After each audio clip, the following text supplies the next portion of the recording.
Saudara-saudari yang terkasih, saya Pastor Petrus Suharjono SCY menghaturkan kepada Anda sekalian salam kasih hati kudus Yesus dan berkat Allah yang Maha Kuasa dalam nama Bapa dan Putra dan Roh Kudus. Amin. Pada kesempatan ini bersama-sama kita akan mendengarkan dan sekaligus merenungkan bacaan Injil dari Injil Yohanes bab 8 ayat 1 sampai 11. Bacaan Injil ini juga menjadi bahan permenungan kita dalam perayaan Ekaristi hari Minggu Prapaskah kelima, Minggu 6 April 2025. Sekali peristiwa Yesus pergi ke Bukit Zaitun, pagi-pagi benar ia berada di Bait Allah dan seluruh rakyat datang kepadanya. Ia duduk dan mengajar mereka.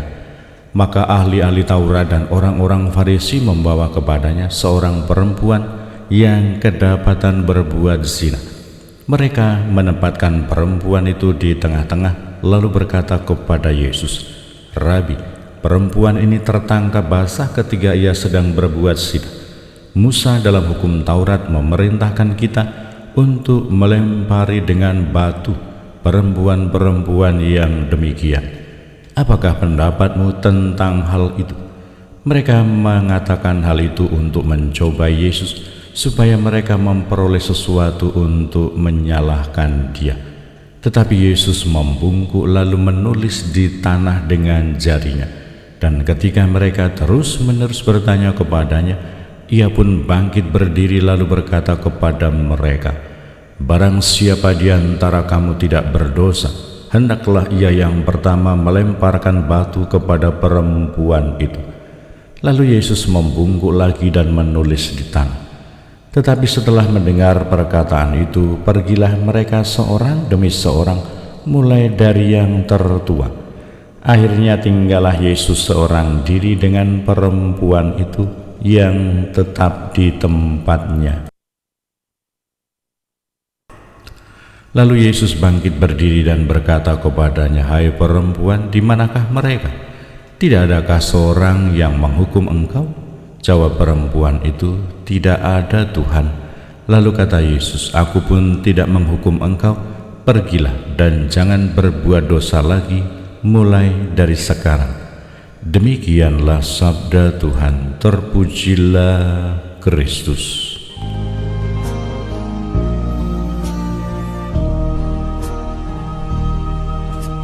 Selamat pagi Bapa, selamat pagi Yesus, selamat pagi Roh Kudus. Saudara-saudari yang terkasih, selamat pagi. Bagaimana kabar Anda hari ini? Semoga selalu sehat, berbahagia, bergembira, bersukacita luar biasa, dan senantiasa merasakan kasih dan penyertaan Tuhan di hari yang baru ini. Selamat hari Minggu. Semoga kita senantiasa memiliki niat, waktu, dan kesempatan yang baik untuk beribadah, berekaristi pada hari Minggu kelima Prapaskah di tahun 2025 ini. Karena hari Minggu Prapaskah kelima sesuai dengan tradisi gereja dan juga dokumen yang dikeluarkan oleh Gereja Katolik Indonesia, yaitu perayaan Paskah dan persiapannya nomor 7. Kita memulai atau membuat sebuah kebiasaan menyelubungi patung, salib, dan juga gambar-gambar orang kudus yang ada di dalam gereja, di dalam kapel, di tempat doa, atau mungkin juga di rumah-rumah kita.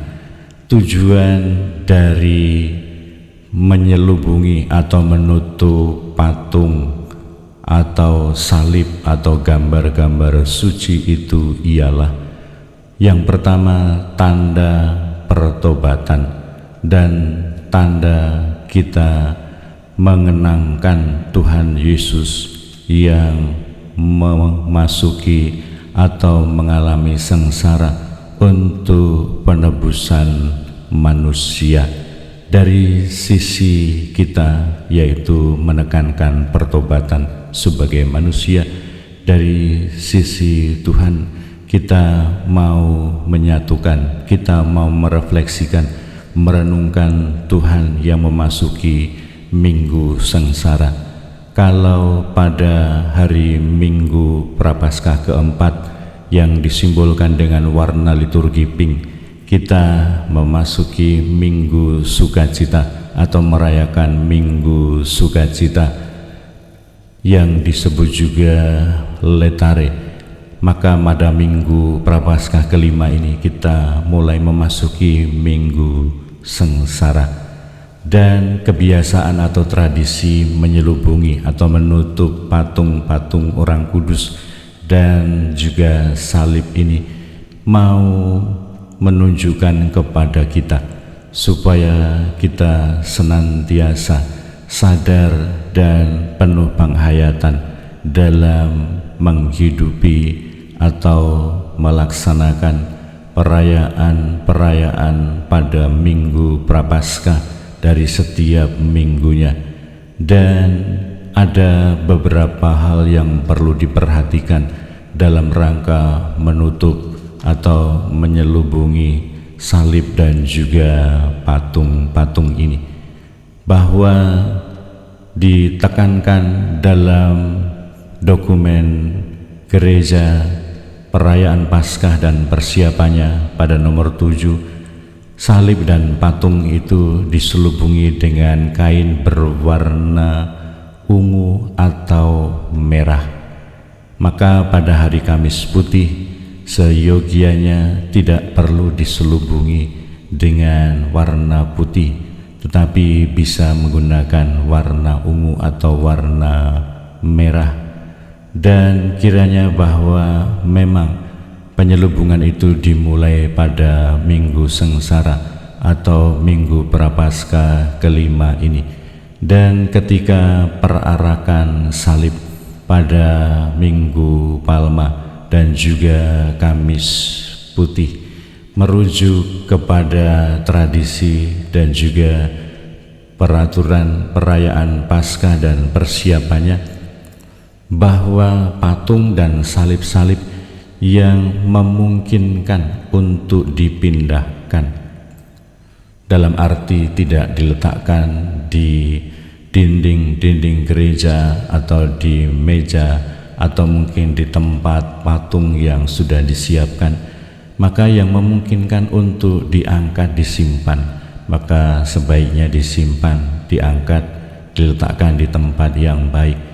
Tetapi bagi patung dan salib yang tidak memungkinkan karena tertempel di dinding atau karena mungkin tidak bisa dipindahkan karena berat, maka itulah yang diselubungi.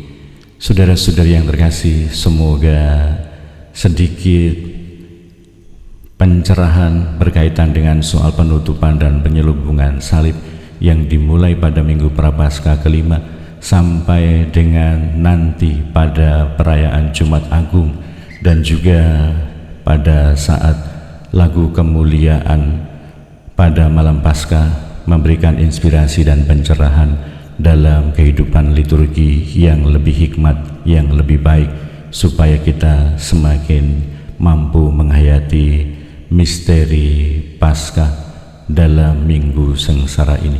Berkat Allah yang Maha Kuasa, dalam nama Bapa dan Putera dan Roh Kudus. Amin.